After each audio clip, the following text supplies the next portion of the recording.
Hey, what's up, you guys? I'm Maple, and this is One of my notes.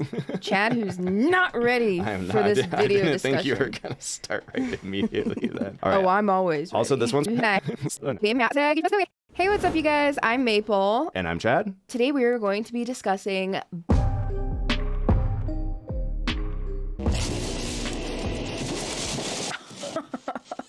my god. All right, so, Mabel, kick things off. You just got to see Back to the Future. Yes, yeah, about a week ago. I've had some time to let it Percolate. marinate, percolate in my brain. I got Doc up there with Marty percolating. I will never be the same. Yeah. It was a good movie. Yeah. I think it's cute. So the first thing I really like about this movie, basically, I think Biff is maybe the best part of the movie. And that's weird because Biff is awful, but that's why I like him. Ariana watched The Patriot recently, and they have one guy who's designated to be like the racist guy, and even he doesn't ever drop the N-word in the whole movie. This is kind of that Stranger Things effect, where it's like, we're going to go back and do the 80s, but we're going to kind of remove a lot of the people used to, call things gay all the time, and that was just like totally accepted. But notice how the Stranger Things characters don't ever talk like that. Well, it's because they're doing this kind of love letter of like, we want to remember like the nice parts, but kind of forget the other stuff. Well, I don't know if this movie needs it, but I like how they kind of showed the good and the bad to an extent. There was a lot of like casual racism in the movie in the 50s. Hey, beat it, Spoon. And Biff's character is the catalyst for a lot of these things. Like, he's really weirdly wacky. He's like very uncomfortably so. Yeah, a little intense. And that's why I was kind of getting a little like emotional because I'm just like, that's bad. Well, so the part you're talking about when you get emotional is when McFly does come up to confront him.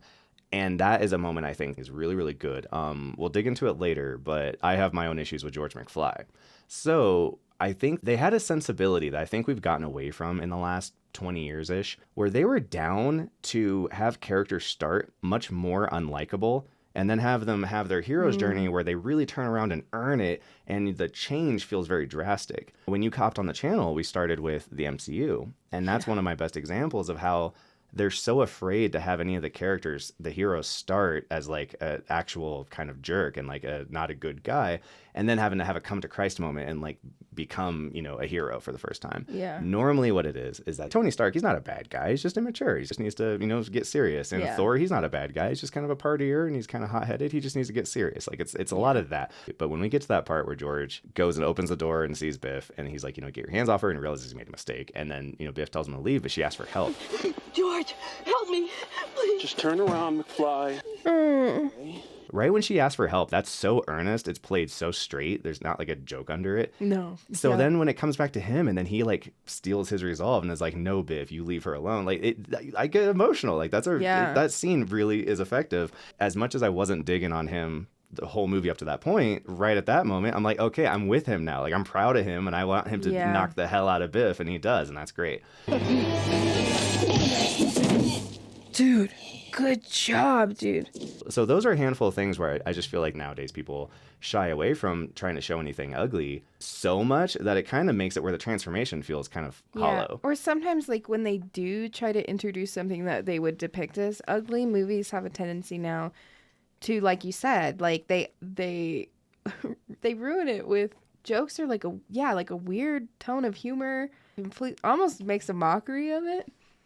There are plenty of movies I've watched so far that I could list that definitely do that and misplaced. Well, again, if George was mostly just a nice guy like Marty, and then what happens at the end happens where he has like his big transformation, it wouldn't feel like a big transformation. It'd be like it's just a little bit more. But they took him from one place that I really didn't like into a place where I'm like, okay, well, now here's the problem though. They keep going and he has another change. So that leads into kind of the theme of this episode that I want to dig into. So here we go.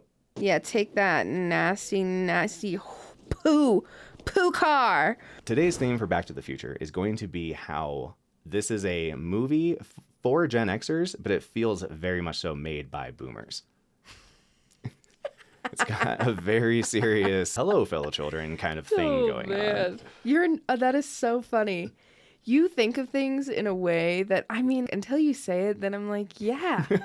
It's like I have all these lenses on where I'm like, ooh, a new movie. And then Chad comes in and he's like, but look at this. But like, what about this? And it's like, you're totally like, We haven't even started talking about it. It's like, yeah, okay. I wonder if what I'm piecing together in my own brain now will make sense to what you have to say. So a little history lesson. The generation names that we have of millennials and Zoomers and stuff, we haven't done that forever. That is a relatively recent thing, yes.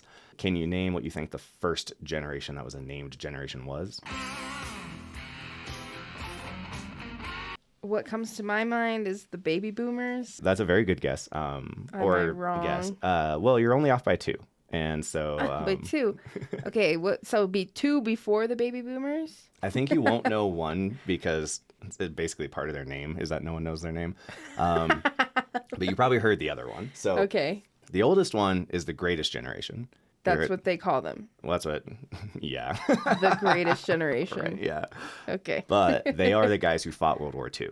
Okay, well, that's what I was thinking. I was like, it's probably World War II and then baby boomers. Exactly right. So there has to be something. Is it World War One? No. So that's the oldest one. It started with kind of the greatest generation. They were called that because they went and fought the Nazis, right? Okay. So fair enough, they earned it fine. Then what happens, though, is that generations skip. Generally speaking, boomers are not the parents of Gen X. They're the parents of millennials. Gen X is like our older brothers and sisters most of the time. There's normally only like a 10, 15-year gap there, right? Yeah. So generations kind of, children-wise, they skip, but they like hopscotch. So what happened was you had the greatest generation. Okay. Their little brothers, basically, and the boomers' older brothers were the silent generation. And so, like I said, it's in the name. That's cool. Right? The secret. The silent generation. Silent generation. It's actually like, it's like a mean name against them. Like, it's like, yeah. And I'll explain why in a minute. But then, like, obviously we called them the boomers because it was the baby boom. Everyone came back from the war, and then, like, children rates just skyrocketed. So the greatest silent Yep. baby boom. Yep. The reason I'm getting into this is that the greatest generation had to go through the Great Depression. The whole, basically, world economy fell apart, and people were very, very, very poor and didn't really have anything. If you were like a real young child in the Great Depression, that's the silent generation. And the reason they call them that is because basically they grew up in an environment where they were extremely nervous and kind of scared because, like, everything fell apart, and that's what they were kind of born into, and that's what they like experienced as a young kid, and they were so broke. There was a article I was reading about how there was a survey done during the Great Depression where they asked a bunch of different kids what they wanted most for Christmas, and like one of the number one answers was an orange. Oh God. And it's like, so that's how poor everybody was, and that's how tough it was. So the reason I bring this up, the baby boomers basically were raised by these kinds of people, and so this was the environment they were in, of this like super, super poor. And this isn't me trying to throw shade. This is just explaining kind of a bit of where some of these differences come from. And I think that this leads directly, my theory is that it leads into why baby boomers ended up being quite materialistic in comparison to generations that came after them. Well, I've always thought like the show Hoarders. Sure, right. The a lot of reason boomers. Hoarders like exist, you hold on to everything. Well, and that's right. Because you in there that you weren't gonna have it. Yes. Dude, because like my great grandparents hoarders. Well, right, exactly. And they just won't get rid of it. And that's what I mean. It's basically like it's a trauma response of you're so broke and you had nothing and you went without. So having a boat is like okay, I did it. Like I've got the things. I have the stuff. I have like the necklaces. I have the, like we succeeded. We did it. Like those things, it's like it makes you feel comfortable, it makes you feel like good about yourself. Like, okay, we did it, And so I'm not saying that they were materialistic because they were shallow, like bad people. It's like, it's kind of a response to, you never had anything. And now all of a sudden it's like, well, this is how I feel. And this is how I know I've done it. I'm okay. So Chad, I was not prepared to go this deep. Oh my God. Disassociating about the thinking about the your qualms parents. of society and Exactly right. am I living my life correctly? Have I fallen trapped to this? And I think that we're a little bit in the middle because we were raised by those guys, so we're gonna have some of those sensibilities, but also we're raised by the like the passed down trauma.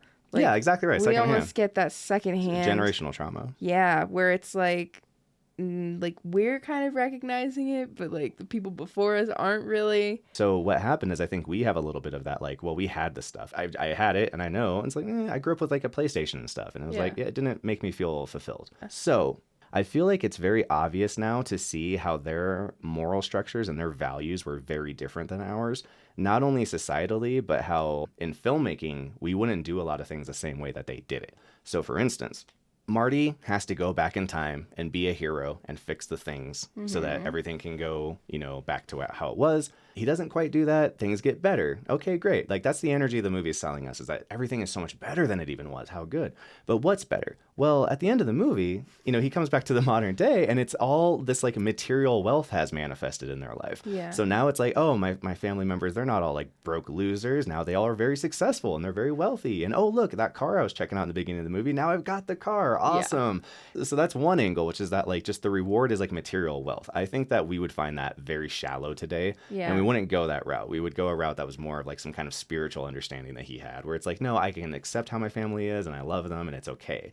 Yeah, But being instead, like, oh my God, like grateful that it's like, okay, Exactly I right. still have my family. but yeah. instead, the moral of the story is like, no, like the important thing is that you're rich now. So Yeah. good for you. So it's like, okay. And I directly tie that to that kind of, boomer mentality of like, no, that's what being successful and that's what a good ending is that you got the stuff. Good job. You have the car. Now your life is good. Yeah. The second thing, it morally made sense to them that it was kind of cool and okay that when Marty comes back, that his dad has basically replaced Biff.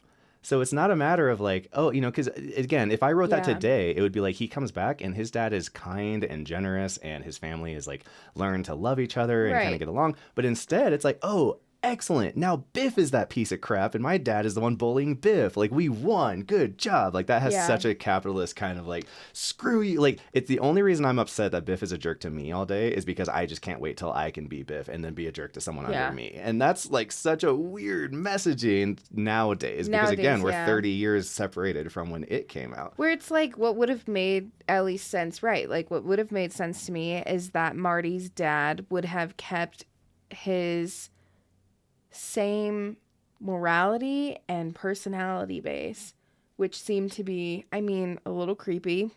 Well, so that's another Whatever. thing. But I mean, it seems like he's just kind of a gentle, timid, kind person, right? Like soft person, and that's it. So then for him to come back and it's like he's like a total douchebag. He's just Biff now. I don't know Like, if I could say that. Yeah, he's Biff Biff is the now. villain. He's the bad guy now. How am I supposed to like him? So that ties me. So thank you, because that does tie me into the next point, which is more about George McFly himself as a character and some of the things I think were crazy choices with him. Yeah. So there was a fast and loose, boys will be boys kind of attitude about certain behaviors that now I find substantially more abhorrent than I think my parents did. I have a feeling, I have a theory, and if you're a boomer, sign off in the chat. If you guys all thought it was just kind of like, oh, shucks you, when George was peeping Tom on Just being a peeping Tom. Like, I Yeah. mean, the Oh, scene yeah, sure. is Right. the scene's recognizable. Yeah. So it's like when he first makes it into town, one of the very first things that happens is that he's looking around because he's like awestruck at, how the town looks so different than it did. And he walks into traffic and almost gets hit by a car. And he goes, oh, and then he moves on. Yeah. They establish right away, you do not need to be a peeping Tom in order to fall into the street so that you almost get hit by a car. So it's like, why then? Like, you've started the character in such a place where I'm like, well, screw this guy. Like, I don't like this guy. He's a creep. Like, he's a total creep. Like, Yeah. The other thing, too, is that he plays it creepy for the whole movie, which Yeah. would be fine if he wasn't a creep, because I'd be like, oh, I see. Like, he's misunderstood because he's just awkward. So people think he's creepy, but he is creepy. He was like up there with binoculars checking her out while she's changing. I know. He's a peeping Tom. That feels like another thing where it's like it's boomers who are writing this stuff, because for them it was kind of like, oh, well, it's just he's being goofy. You stop Which it, is you. crazy. Yeah. Because then on one hand, like if I wasn't suspecting right, like the age range of people writing this, it's like, sure, Marty's dad could also be unlikable, but they give him a harrowing moment.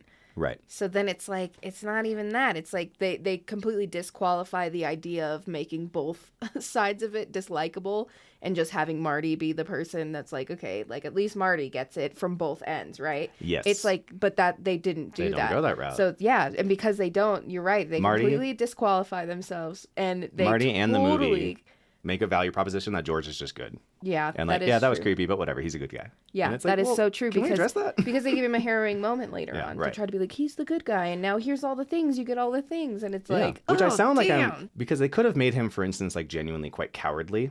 Yeah, or like if he's like the silent guy, right? Then they could have had him like walking around the neighborhood, like photographing a bird in the tree, and he's like really interested in it because he's the quiet, silent type, right? Anything. In his hobby, and then he you know, her dad's not paying attention, actually hits him with the car, and then he's like, oh, just come in the house, you know, but instead they make him totally weird. It's just such a, it's a sign of the decade that was a throwaway thing that they were able to put in there, and no one went, wait a second, like, why? That seems Which really that weird. is a thing, like the guys in a tree looking in your window. That's a trope kind of thing, right? Oh, in the 80s it is. Like, Oh, totally. for sure. I mean, dude, Revenge of the Nerds has a straight up Revenge of the assault Nerds? scene. Oh, God. Yeah, like, that's so weird. And so again, I'm not necessarily trying to go back in time and say like, you know, be the moral police and like, you shouldn't do that bad on you. I'm just pointing out how these are things that like So stick out different. so much. And it's It like, is so different. it's more of from the writer in me is like, oh, wow, I would never approach that scene that way. How interesting that they did it like Yeah. that. And they weren't concerned about losing the audience, because I would be so concerned that everyone would be like, I don't want them to get together. You know, Marty, you might just have to take an L on this one. Like, Yeah. Well, for me, like, as a viewer now today, like, those scenes outside of everything else, like, I'm sure if you go back and look at my face, I was like, God, he's a peeping Tom. Change the trajectory. No, he is not a little peeping Tom, little nasty. I'm probably just more confused at that scene now because it doesn't resonate with me in any way other than being like, why? yeah, I don't want her to get with him. He's a creep. Yeah, like, and she what? never knows, because when she tells the story of how they met, she says like, oh, he got hit by a car. She Yeah. doesn't know it's because he was in the tree peeping on her. Yeah, and honestly, I didn't know how to mention it in watching or in my reaction to say like it's kind of messed up that they ended up together in that Well, way. Kind of, man. Like, it's creepy. Yeah. if that's how that happened, like it's weird. So again, it's a movie that's not being made by Gen Xers. It's a movie about Gen Xers being made by boomers. And that's why there's all this boomer sentimentality in it, even though it's supposed to be this kind of Gen Xer movie. So if you want to see like, you know, what Gen Xers feel and what they're thinking, what they're kind of sneaking into their art, then yeah, watch Stranger Things, because Gen Xers are making movies about when they were kids in Stranger Things. Yeah. It's funny that they couldn't write it in the way that Marty being like, well, great. Now my dad sucks. Now he's the one. Now he's the douchebag. And like what he was trying to save his dad from, he became. Nailed that. That's exactly right. And that brings me into my next point, which is towards the end of the movie too. It's like Doc Brown comes back and he says, you know, we got to take you to the future because there's a problem. And he's like, coyly looks like, you know, hey, What, do we become assholes or something? I almost feel like there's a version of the script where he knows his parents became assholes. Yeah. And maybe they changed it or something. I don't 'cause know. It almost Yeah. seems like he's nodding at it. But Yeah. I mean, yeah, Back to the Future, man. It was fun to revisit. I thought your reaction was hilarious. Where's the next group, please? I swear to God, if we hear the next group and they're freaking dookie booty, then I'm pissed. So Yeah. I had a lot of fun. I had fun watching that No, movie. I'm glad. And everyone's already begging us to watch the next one, so we'll probably maybe work another one in. And again, it is like, you know, that's why I started with like, what do you like about it? Because I'm not saying that the movie's like a horrible piece of crap. So No, then that's why I'm saying like a lot of this comes down to just our creative process as individuals who enjoy film from two different perspectives and create a conversation for other people to do the same. Absolutely right. Which is why I love doing discussion videos. I love these videos. Yeah, I'm so stoked for this. I'm really glad to be doing them as well. Yeah. So awesome, guys. Well, Yeah. I've been Chad. And I've been Maple. And we'll catch you guys next time, and we love you. Love you. Bye.